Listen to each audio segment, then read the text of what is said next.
it's Mike from M&R. Today we're installing the M&R fog light kit on this Bronco Raptor. It has two different capabilities, the powerful white light as well as dual function amber backglow.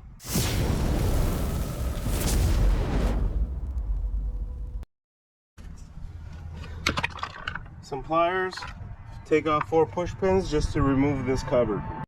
First thing we're going to do is remove the end cap, the protective cap from the rear. It's just push pins. So I'm going to go ahead and remove all of them to take the plastic cover off. Where is it? That's one, that's two right here.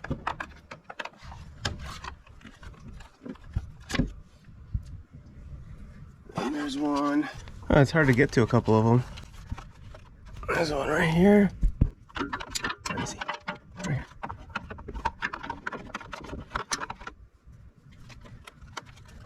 here. They sure made it difficult.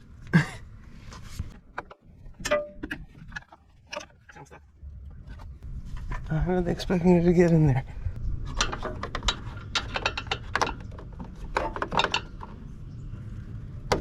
Okay, that's one.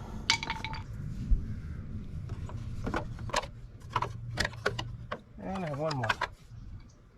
The hardest part is finding space to put the tool in.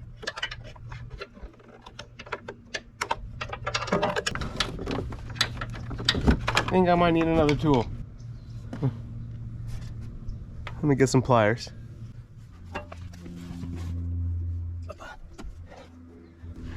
Alright. Right there. Let's see if I'll be able to get to it.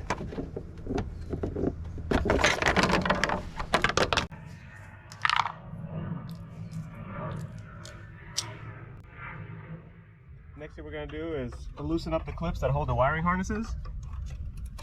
So these are just clips. Use a prying tool just to get the clips out of the body, get the wiring out of the way, give us some space to take out some bolts. Okay, 1, 2. We can start unclipping. We're just unclipping the fog light kits. The factory wiring, factory clips. Pull this out, squeeze on it, and it comes off. Where is it? Okay, get this wiring out of the way. And I'm gonna start taking off the actual fog light kit enclosure. Alright, so this is gonna take some time.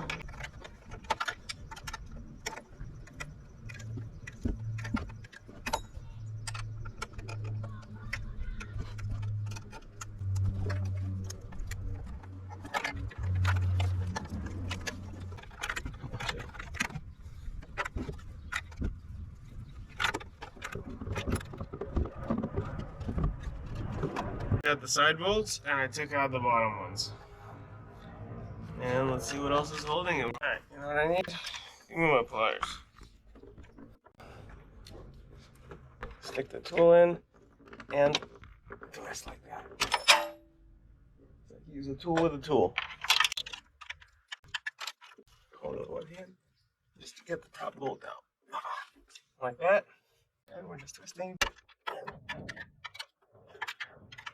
Alright, I think we got it. Okay. Got the last one out from the top. And we can move the fog light kit out of the way. So I want to show you guys which bolts we removed, which ones we had the difficulty with. We removed the 1, 2, 3, 4 on the bottom. One on the side, and the one that was giving us an issue was the one on top. You just have to back it out and kind of slide it under. There's a slit right here, but you really have to take the bolt out most of the way to get the module out. Now we're ready to install the M&R version. Next thing we're gonna have to do is remove the 3 factory bolts in order to mount the M&R bracket. Let me show you guys where it is. There's 1, 2, 3. Those are the same bolts that we're gonna be reusing, and these are TP40. We're gonna reuse the same bolts to mount the M&R bracket.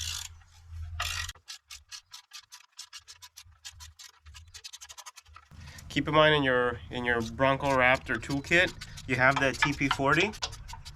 that you can utilize to take these bolts out. M&R fog. Hold on. Next thing we're going to do is slide the M&R fog light kit through the rear of the bumper and secure it with the same top bolts that we just removed.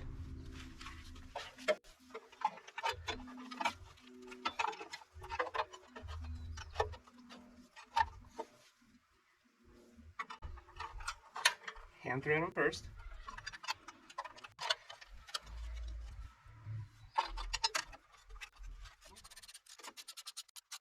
And there you have it. The mounting is done. Now we just have to worry about the wiring. Alright, this is how we took out the actual module out of the bumper. When you notice it, that the bottom flap of the bottom bumper that's on the Raptor version only, it needs the actual housing in order to connect it, as well as the cover. We created a bracket, so that way you can still mount it onto the M&R bracket. Since this is a prototype, the final product will be powder coated black. So this gets mounted to the bracket, and then the bracket ends up getting mounted to the vehicle. So I'm going to show you guys exactly how I do it. Now that we have it mounted, we're going to actually reuse the same bottom 3 bolts in order to mount this flap back on the vehicle. Just hand thread it, align it, and then you can tighten it. So that's 1. That's 2. And the last one is in an awkward spot. We'll get it in. That's 3. I'm going to go ahead and tighten these bolts, and then I'll show you guys how you put the cover back on after you do the wiring for the fog light kit. Hey, now that we've finished the driver's side, we're going to do exactly the same thing on the passenger by removing the original kit and replacing it with an M&R. And there you have it.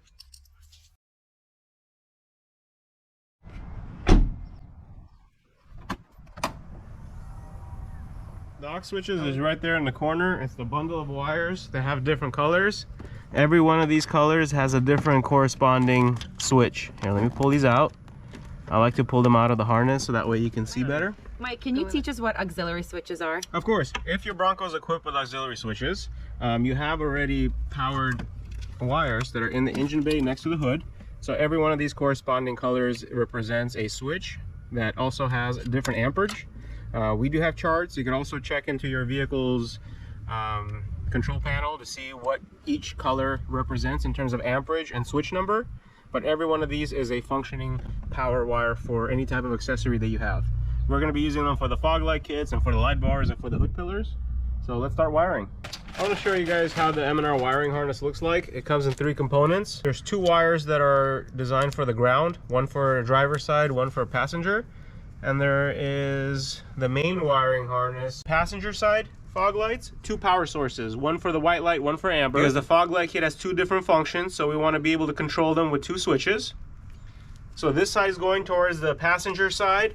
The Y intersection is the driver's side, and these 2 go towards the auxiliary switches. I'm going to show you exactly how I wire it up, step by step.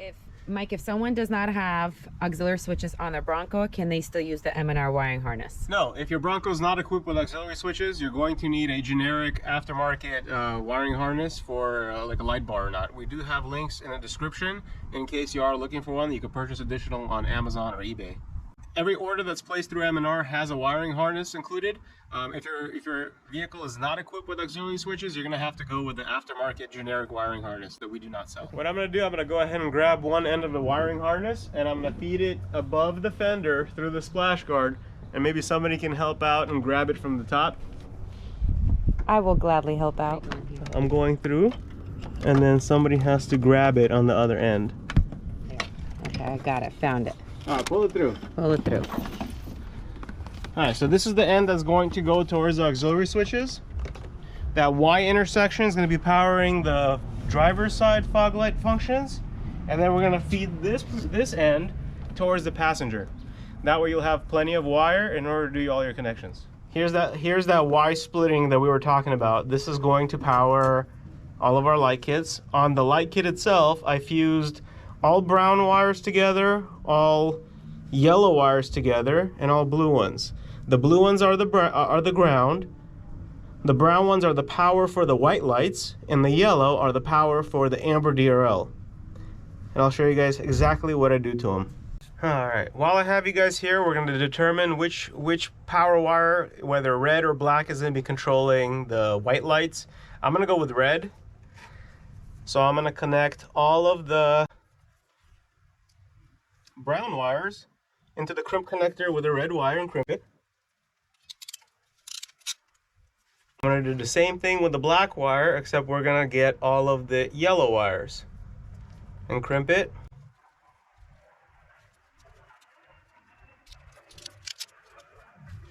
And all the blue wires, which are grounds, I'm going to crimp them towards the crimp connect portion, not the eyelid. The eyelid's going to get grounded.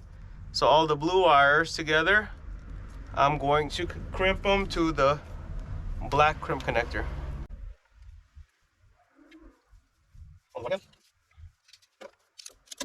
So there you have it. The power for the white, the power for the amber, and the ground. The ground for the eyelid. We're going to want to use a clean spot on the frame of the vehicle.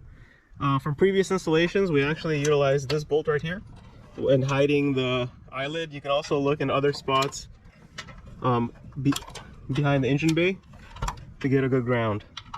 Take this bolt out, feed it through the eyelid, hide the wire this way so you won't be able to see the eyelid itself. It's going to get hidden by the bolt cap. And we are going to reinstall the same bolt.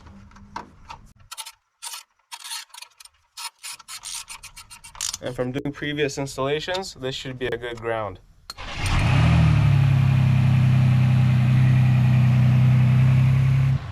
Alright, so what we're going to do, we're going to feed the passenger side part of the wiring harness right behind the skid plate. There's a pullable. Alright, pull that through. Stuck somewhere. Oh, pull. Okay, got it. Okay. Yep. Alright, so now that we pulled the wires here, as you can see, there's plenty of wire to do all the connections. We're going to do exactly the same thing. So red goes towards the brown wire that we determined.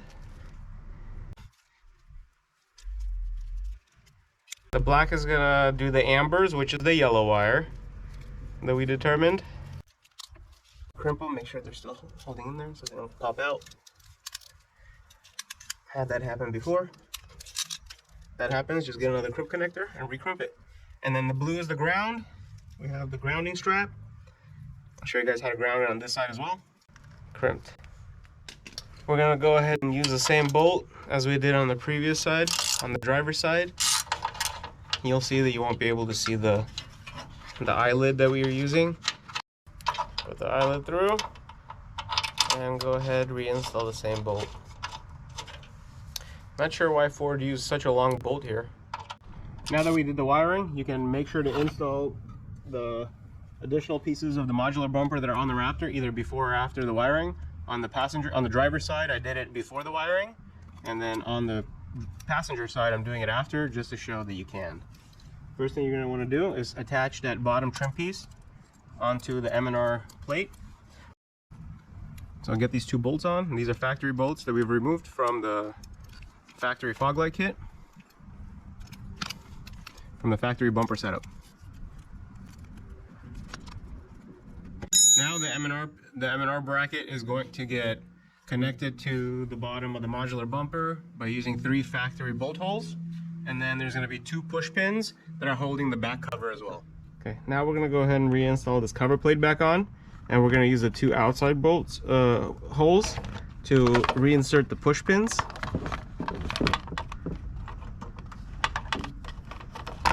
So make sure to squeeze them in, feed them through the 2 holes, and push in. Same thing on the inside. You gotta really get in there, not too much space. Totally doable. Go for the first one, got the second one, and push it in, and now the cover holds on.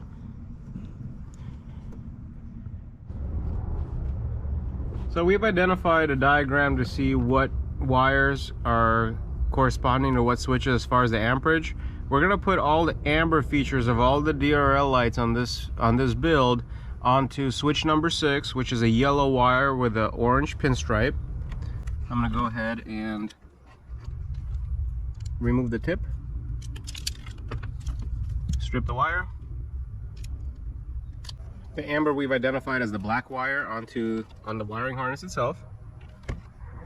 So what I like to do, because it's a very thin wire, I'm going to strip a little bit more from it and fold it in half. So that way when I crimp it, it'll make a little bit of a better connection. So we're going to go ahead and put this into the black. For the white feature of the fog light kit, we're going to go ahead and put it on a 15 amp fuse. And by looking at the diagram from the Bronco Raptor, it's a green wire with a brown stripe, and it can handle 15 amps. So we're going to use the green wire with a brown stripe as the power wire for our white feature of the fog light kit. Go ahead and strip some wire.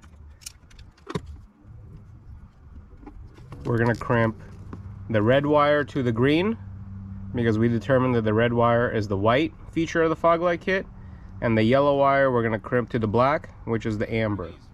The whites are on. All of them? All of them, both sides, yes. What about this? And now the amber, yep, the ambers are on as well. Okay, awesome. So that means the wiring works correctly. Yeah, perfect. Hey guys, now that we tested the wiring, we know everything's connected properly. We can go ahead and just zip tie all the loose wires in the engine compartment and enjoy the product. Thanks for watching.